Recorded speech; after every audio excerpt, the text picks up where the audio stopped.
Brothers and sisters, we know that aim of human life is to unite back to God. It has been said that what does it profit a man if he gains the possessions of the whole world and loses his own self?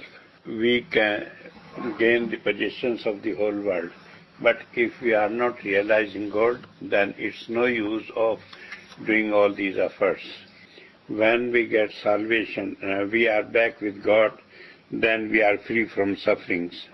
There is no tension, no worries, and life is blissful. So, when we are with God and we merge in God, then we are always blissful and never has any feeling of suffering. But that stage is reached when we have completed life in this world and it is after death. But we can have the same advantage by living in this world while we are with God.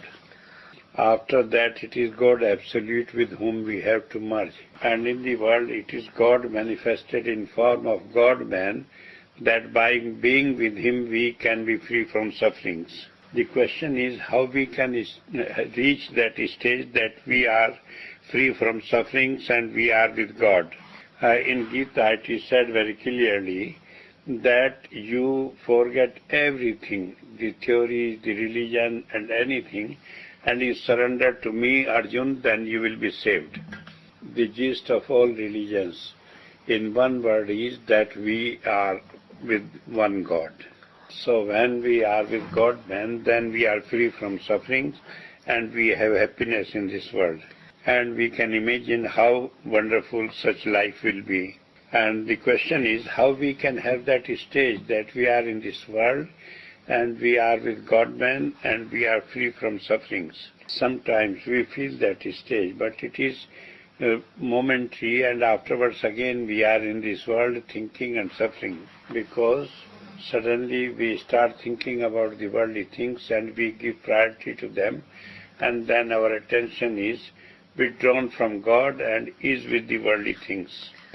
So I give you some points how we can have our attention continuously with God-man without being disturbed by worldly things. First of all, we should understand the advantage of being with God-man and not worrying about the worldly things. Because with our intelligence we start thinking that, oh, it's okay, God-man is there with us, but we have to do our worldly duties also.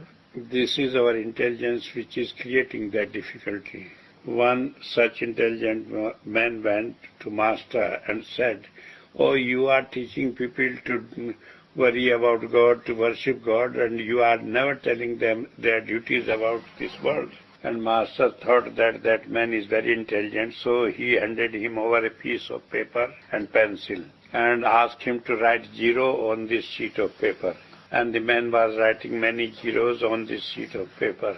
Then Master asked him to read what he has written. And he said, it is all 0, what I have to read in it. Then Master asked him to put 1 in front of all the zeros in the left, and asked him to read, and then he said, it is a big figure, how he can read it. And Master explained him, it is the same condition, we can go on doing everything. We can have riches of the world, we can have possessions of the world, we can have enjoyments of the world, but they are of no use to us if we forget one God. And if we have that one and we are not having the worldly things, then we are not losing anything. So we must remember that having all worldly things are not going to make us free from our sufferings and worries. More we have, then we have more desires for them, and there is no end to the desires. And if we are not having them, then we are not missing anything, because we have God and that makes us happy, and all these things are for our happiness. So first we should put this in front of our eyes, our goal that God first, world next. It is easy to say, but it is very difficult to follow in practice. Master used to say that you give importance to meditation over 1,000 your other duties. But if we see our life, then we see we have importance for everything And we say we are busy, so we have no time for meditation. Even enjoyment, seeing TV, going for a walk, and enjoying other worldly things have priority over meditation.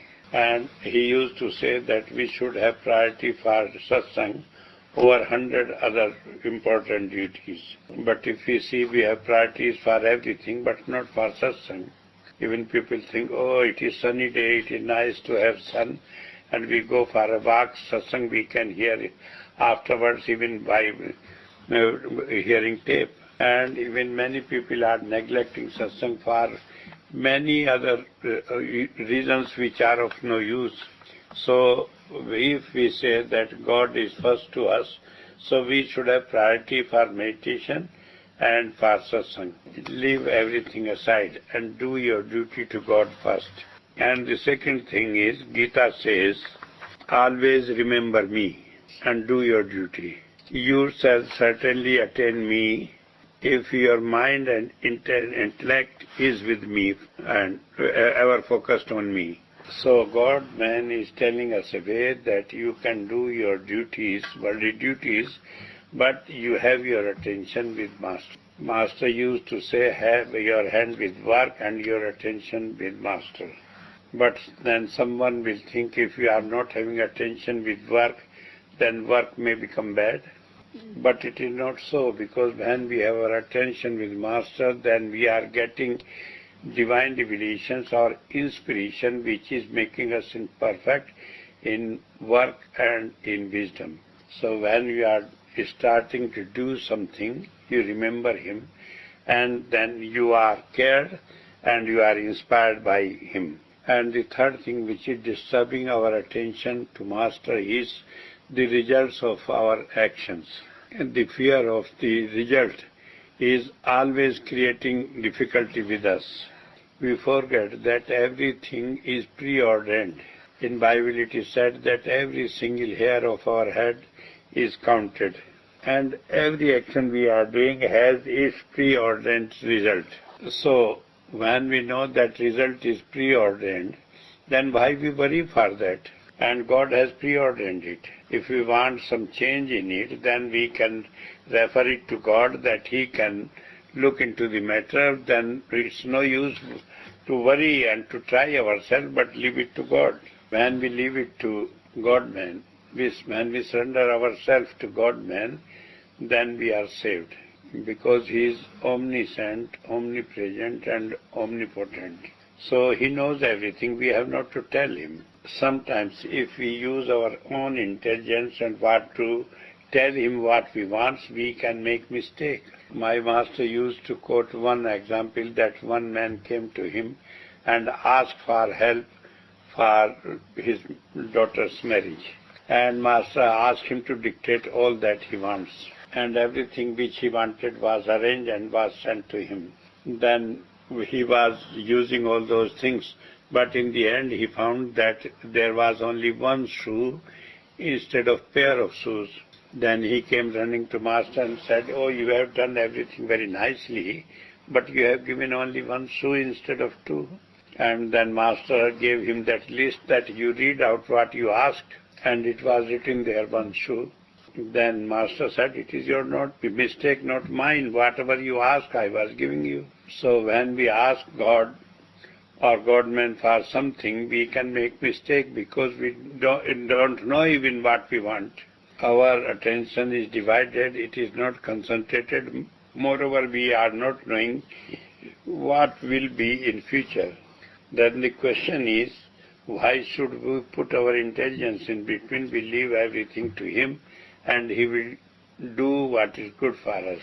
And the question is, why He is doing everything what is good for us? And the reason is He loves us. He has been sent by God to love His beings and to take them back home. He is doing everything what is good for us. He is not forgetting us. We may forget Him when we are in difficulty, but He is not forgetting. Rig Veda 1:28-7 says that He gives us divine revelations in life struggle. He is giving us divine revelations, and every inspiration and help with the divine revelations in our life struggle. And Master was quoting about one instance from Mahabharata when Draupadi was forgetting and was suffering in the hands of enemies, but when she was calling Krishna, then she was helped. And then Lord Krishna explained her that you were suffering because you were asking for help from those who have no power to help you. We always forget when we are in difficulty. So best way is you remember him before starting anything so that you are not missing that part and you are not suffering. And the next thing is that he is easily approachable. He is residing in this body besides our soul. Maybe you have somebody easily approachable on telephone, but when you want to contact, maybe he has disconnected it. But he is so easily approachable that you have no chance to miss him to approach. And the sixth thing is that he is fulfilling God's will. Sometimes during this procedure we may feel unhappy or unpleasant, but ultimate result will be good. So we must never be disturbed by these temporary things that we have to suffer or we are in difficulty for a moment, because it is very temporary phase. And the next thing is that he is designated to do that duty. God has allotted him some souls and he has to take them all back to God. I know in 1972 once people were congratulating Master on his birthday, and he said, I don't feel happy with your congratulations because I will feel happy when all my children are passing the examination. When we are perfect, then it is happiness to him. Sometimes we are misunderstanding by thinking that who is for spiritual things and what cares to do with worldly things. But in Vedas it is said, he is our father, he is our mother, he is our friend, he is our brother, he is our wealth and virtues, and he is our Lord, the Supreme Lord, all in all. So when he is with us, we don't need anyone for anything. Then we don't need any other thing. But I may warn you one more thing. He is jealous God. He is not liking that we put anybody else equal to him. When we put anybody more importance or priority, then he says, yes, you first finish that job and then we will see. Jesus Christ said, one who loves his father and mother more than me, he is not worthy of me. And in the end, one thing I tell you, that he is everything to us, even he is as a personal servant to us. In Vedas it is said he is our personal servant and he does everything for our happiness. And Kabir has said the same thing, that God is running after me and asking what I want and he is ready to do that. But it is for those who take him as personal God and are not divided between many. So if we want him to be for us, then we love him with all our might, with heart and soul, and forget everything else. And you see, then you never suffer in this world for anything. And then we can feel how blissful the life will be after salvation. So we need him only one, and then we have everything of the world. Thank you very much.